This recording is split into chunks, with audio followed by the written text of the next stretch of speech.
Good evening, everyone. Thank you for coming to this Zoom session.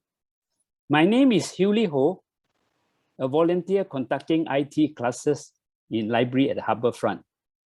At this moment, we have converted these classes using Zoom online.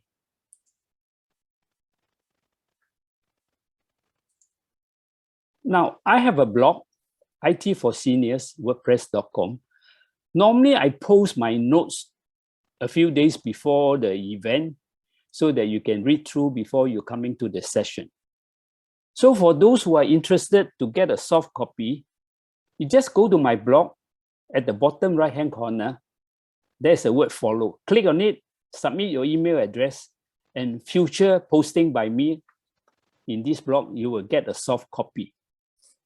And normally, I also tag the recorded video of this session onto the same blog title. So it's also easy for you to go to the video section to repeat a viewing of the session if you miss out any points. Now, since COVID last year until now, I have conducted 17 topics.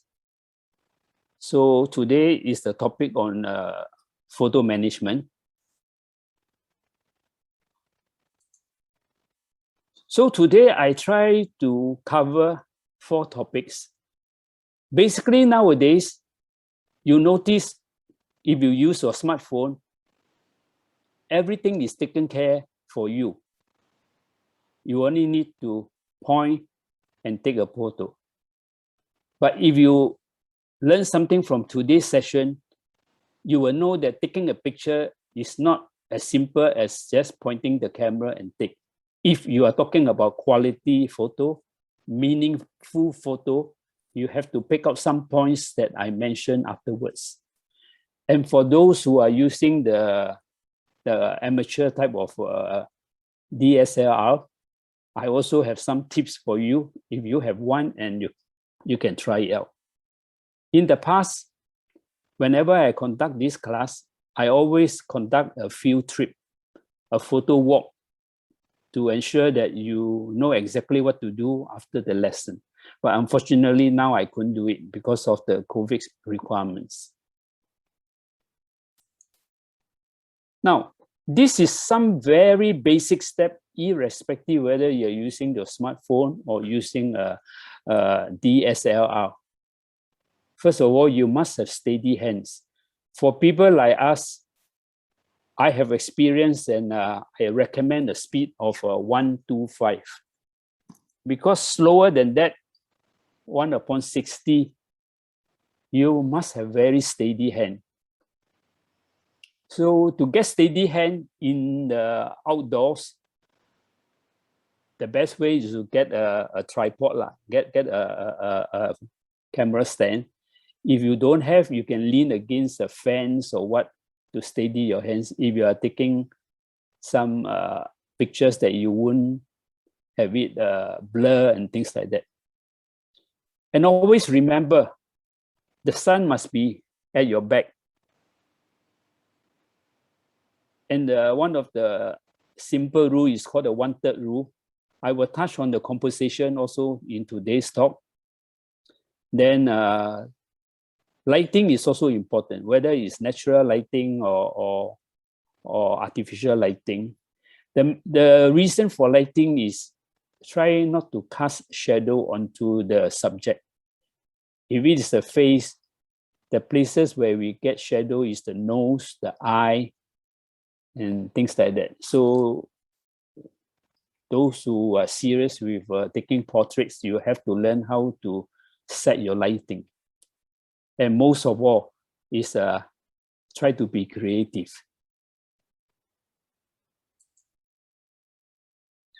So for those who want to take one step further to be more serious, you can go to the library and borrow books. I think one point I have, somebody can write one book on it. So it depends on which aspect you are interested in. But here I just give you a very overall meaning of the word. So you're interested, you can go to the library and borrow. and read more about it. Aperture is the opening of the camera at that moment of time. The moment of time is very short. Just now you remember I told you 1/125 of a second is less than 1 second. So with that amount, with that duration and the amount of light cast onto the sensitive receiver in your camera, that is enough to capture a picture. So that is the opening of the camera to allow the amount of light to enter your camera. Speed is how fast you close the opening. Definitely, the faster you close the opening, the less light went into the cosmos, we call it, the sensitive part that record the picture. And speed can affect the moment of time, can affect the sharpness. Distance is the distance between the camera and the subject. So normally all cameras, they have an automatic setting. They sense it and they set for you. It's quite accurate, but if you use an older camera, you may know how to set yourself. So it's the distance between the subject and the camera. Sensitivity in the old days is the frame. We say how fast is the frame or how slow is the frame. And the unit is the ISO. But nowadays, we don't use frame. We use a computer chip. They call it Cosmos, complementary metal oxide semiconductor. So that one, they also use the ISO setting. So if you are taking indoors without flash, now we try our best not to use flash because it's very annoyance to the subject, especially when you take candid picture. So if you're taking indoors, your camera must at least have about 3000 over ISO setting. Normally 3002 or 3006. Then you can take very good indoor picture without a flash. Effects on lighting, I explained to you, is not to cast shadow onto the subject and also give some brightness so that your subject is not so dull. So if it is not enough lighting, you can increase the ISO to compensate for it. Photo resolution is how detailed is your photo. It's equate to how large is the photo size in kilobytes. Just give you some example. You see a very big picture, advertising picture in a shopping mall. When I say very big, I mean maybe 12 feet by 6 feet, that type of pictures. The photo resolution of that girl that the cameraman has taken can be around 25 meg, okay? So this is the type of resolution we're talking about. But for normal people like us using a camera, anything more than 1 meg is considered very good. If you want to take a picture to a photo studio for redevelopment to a paper print, make sure minimum it must have 300K. So these are thumb rule that you can use to guide yourself. So a picture should have minimum 300K in order to reproduce reasonable quality picture, but the more the better. Composition, I will talk about it in more detail, and try to learn some simple photo editing. I think part 2, I will talk something on photo editing. Now, the first topic, aperture, is to control the amount of light falling onto the sensor. And in camera sensor, normally they go by the F value. The smaller the value, the bigger is the opening. So F2 is relatively quite a large opening. F22 is relatively a small opening. In normal Singapore daylight, especially say, for example, you go to Botanical Garden in the afternoon or in the morning, the value normally people say is around f8, f11. If it's very sunny, maybe f16. But if you want to go to a shade or indoor, you can go to 5.6. But very seldom you need to go to 4. So 5.6 to 16, these are the normal popular setting if you are using a manual camera. So f8 is half the size of f5.6. So one step is depends on which direction you're going. It's either half or double. And some professional photographer use aperture to play on the depth of field. If you don't understand this, never mind. After I show you the meaning of depth of field. Basically, is normally wedding photograph and all that. When you want to focus on the subject, like the bride or bridegroom, you try to blur the background so that the subject is in more focus. Then you play with the depth of field by playing with the aperture. Speed, as I say, is the duration of opening the camera hole for letting the light go in. So the faster the speed, faster mean bigger the bottom number. So 1/2 is actually half a second. So 1/4 is half of half a second. So normally we use about 125 is good enough. But for creative photography, you may want to try 30 or 15. As I said just now, you can use this to play with the quality of the picture. Distance, normally you don't need to bother much because normally iPhone camera, they do everything for you. But if you're using a manual camera, even the camera do the rough estimation of the distance, you can still turn the lens of the camera to whatever sharpness you want. But normally it's very accurate, no need to do anything. But if you really want to know how the focusing works, you can turn the lenses to get it sharper. And they have a way to align two pictures together to confirm the sharpness. Some cameras don't have, depends on the design of the camera. Photo resolution, as I say, is how detailed is the photo. So they count by pixel. So you can imagine, like for example, you read the newspaper, you see a picture of in the newspaper. If you enlarge the picture, you find that the picture is nothing, just made of dots only. So you will take 1 square inch of the dot and see how many dots are there. That is the resolution.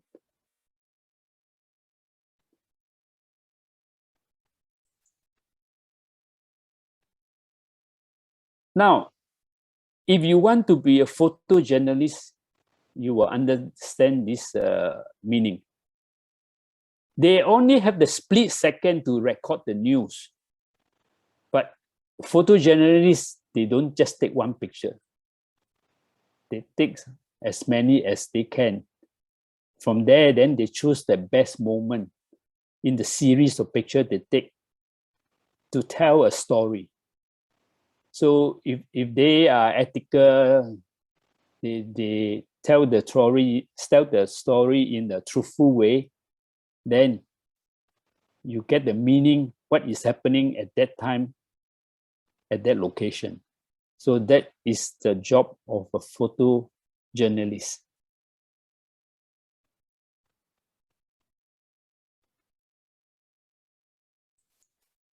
Okay, now let's go to composition. Through the camera lens, a moment in time is captured using the following basic technique. So here, I give you 10 examples of composition. The ideas I got from internet, but the examples and the interpretation is done by me. Now, first, we say this is the 1/3 rule. What is the meaning of 1/3 rule? If you see the diagram, I draw 4 circles there. So try to put your subject in those 4 circles. And if the main subject is within A and B, then D and C will be your counterpoint. If you don't know the meaning of counterpoint, after I give you one example. So we are now talking about composition, means we are talking about placement of the subject. And all these things is in the split moment of time to decide. You're not saying that go to take a manual and read the instruction first before you take. You have to learn all this and memorize in your head. And at that moment of time, I learned this meaning. Now, where is the example? So you have to learn how to take the picture. So when I give you some examples, then you'll know what I mean. Okay, so first of all, I said put your main subject within the 1/3 area, AB or CD. And once you place it there, try, and not say, sometimes you may not have opportunity, try to have a counterpoint on the other side of the 1/3 rule. Then your picture will be very meaningful. Then there are other things like framing, symmetry, and viewpoint. I will touch on that. You see this picture? These two actually my grandson. It's taken by a professional, not by me, in the studio. So you remember what I said just now? The 1/3 rule. And you remember what I said, the counterpoint? Or you can say the balancing of the subject is on the other 1/3 rule. So the picture comes out very pleasing, okay? And if the subject is very natural, then you get a good picture, okay?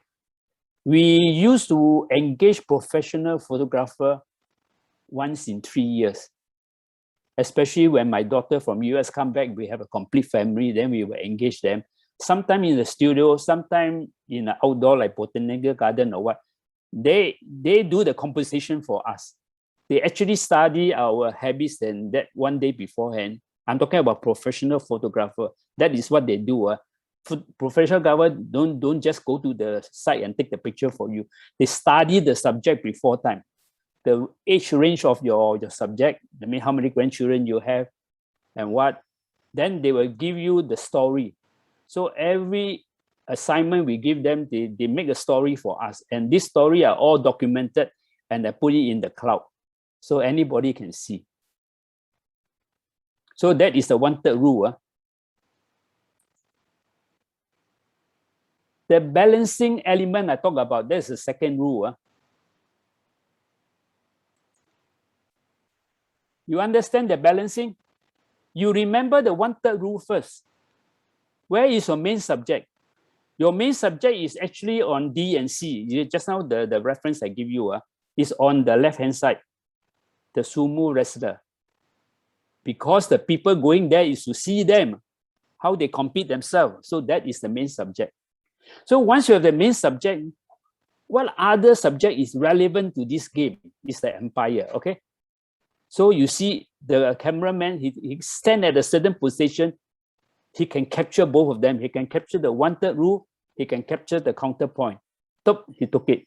This picture is taken from the internet to explain balancing element. So if you have opportunity to take a picture, something like that, or maybe a wedding occasion where the bride and bridegroom stand one side, then his best friend stand on another side, maybe they're chit-chatting. That type of opportunity is very good to capture, if you know the capture. And be careful, when I say capture means you must see the face of the empire. Don't capture his back, but then no meaning. I mean. So at least you can recognize who are the people there at that moment of time. So photography is an art, it's a way how you tell a story. So if the empire is turning to the audience, is no more meaning already, okay? The empire is focusing on the fight because that is his job. Whether they play fair or somebody committed a offense or rule or what. And the other two are focusing to challenge each other to see which one will lie on the floor. I mean, so that is the game, okay? So So a photograph can tell a lot of story. Depends on which angle you're looking at it. Leading line. Leading line is very useful to give hope, to give mystery, because things we can't see, we always either dream about it or we just predict. And whenever you predict anything, it's always 50-50. Either you're right or you're wrong. So there is a mystery there. There is a lot of interesting things are there. So if you have a chance to take leading lines story or picture, capture it, okay? So this is a picture of one example. You see the railway line, once you make a bend, you can't see the other end. Where is it going? Is it going downhill? Is it going to a village? Or is it going to a desert or whatever? So you don't know. So you only can hope. Unless you are familiar with that area, then you know what is going on. You're not familiar, first time you are traveling and you see the train and then the train go like that, then you start to dream and start to think what is going on. So these are called leading lines. If you have a picture like that, it's called a leading line. So this also can be considered a leading lines because this road is very long. I can't remember where is this place. This is taken by me, but I think maybe in Denver, I can't remember. So I think it's something in there. So it's a very long road. So we don't know what is the other end of the road. So you just tell a story like that, okay? Symmetry and pattern. You want to be creative, you can do that. So how do you do it? Remember, the photographer is something like a conductor in an orchestra. They decide or they tell you what to do. Then the picture will come out very nice. So some photographer want to try this method. So they will tell you like that, like that, like that. Okay. You see the symmetry there? This is also one of the professional photographers taken for us. Another assignment we give to them. So these are all my grandchildren. So symmetry, okay? Botanical garden. Botanic garden. So you see the bricks, very detailed. So his camera must be extra expensive. I don't know. Yeah. Okay. So symmetry. Okay. So you have so many ways you can create your photograph. Viewpoint. Don't always take picture at eye level. That means standing up. Try to be creative. Either take down. That means you're up a hill, you take down. Or you take up. Because nowadays, not in older days, once you spoil one picture, you spoil a few cents. Now this all digital, you spoil, it doesn't matter, just delete it away. So try any angle and see which angle is the best. And this viewpoint is very important if you are interested in taking insects. Last time I attended a talk, one lady very passionate on taking photograph of snakes, insects, birds, and all that. So she tell us that why her photograph come out the lighting so good and all the colors of the insect is reflected on the picture is because of the sunlight shining on the body of the insect. So she actually go around the whole place, go around the whole insect to take all the angles to see which one gives the best impact. So here, I only give you one example. So if your subject is lying down, you try to also follow the same height. And normally taking photograph, we say you must engage with the subject. Engage with the subject means make the subject presentable. Either you tell a joke or something like that. If not, your picture won't come out nicer in a way. This is not my picture. This one from the internet. Just to explain the point on Viewpoint. Yes. Okay, background. Background is very simple. Try to have it as simple as possible. So when I say as simple as possible, it's either totally black or totally white. Just now the photo I show you is totally white. So this one is totally black. It also give a good contrast and give a good impact on the subject. So you have a totally black background and you use lighting technique to shine,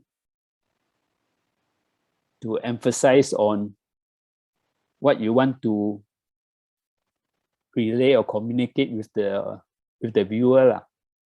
Okay, so you notice this picture, the violinist, the eye is looking at the violin. It's not looking at you. But a professional violin player don't actually need to look at the violin. They use the ear to hear and the hand to play whatever intensity the music need to come out. Yeah. Now we come to depth of field. Depth of field got two examples. One example is to blur the background with an objective of focusing on the subject. Another option is not to blur the background. You want the background as sharp as the subject.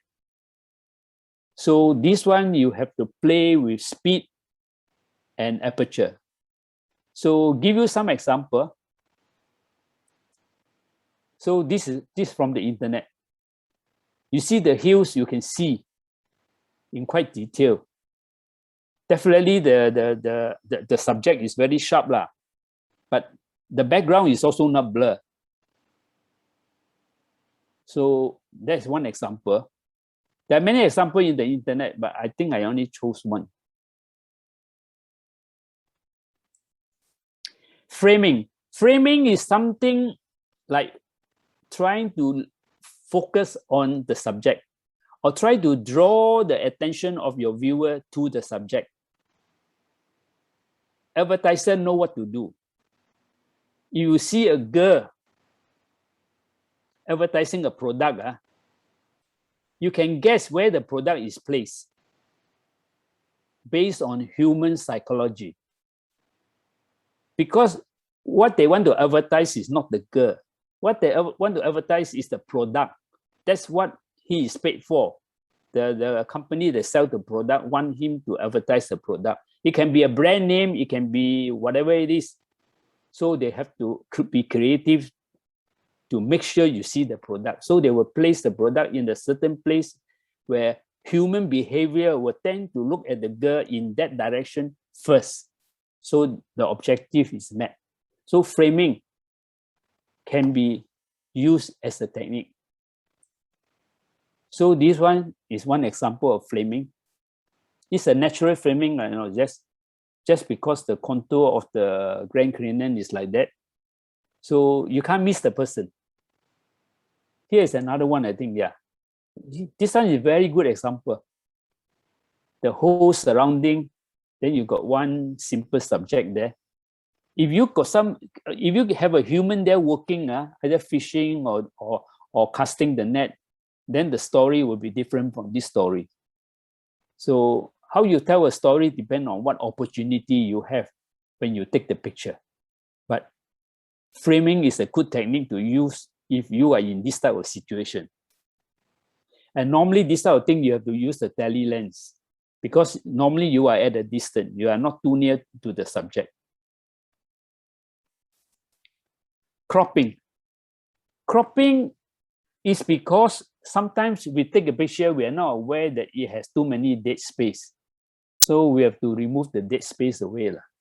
So I give you one example here, how cropping can improve the focus of the subject. So this is just a simple photograph of a picture. So if I do some cropping, you see what happens? Again, You see the focus is there. So this is one advantage or one solution of cropping to emphasize your subject.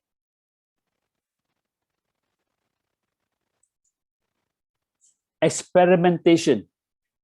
There's no such, photography is not like rocket science. You can try any way you like. As long as you can tell a story out of it, it's good enough. So I think I have one example down here. This one is taken by me on Highway 1 in California. What you are looking right at the horizon is the Pacific Ocean. That is the Pacific Ocean. So I think the tour guide make a stop at this place just to let us relax our leg muscle a bit. So I'm holding my camera all the time. So I say, good idea. So I just took it. Okay, Siwei, I think that's all I have for today. Back to you.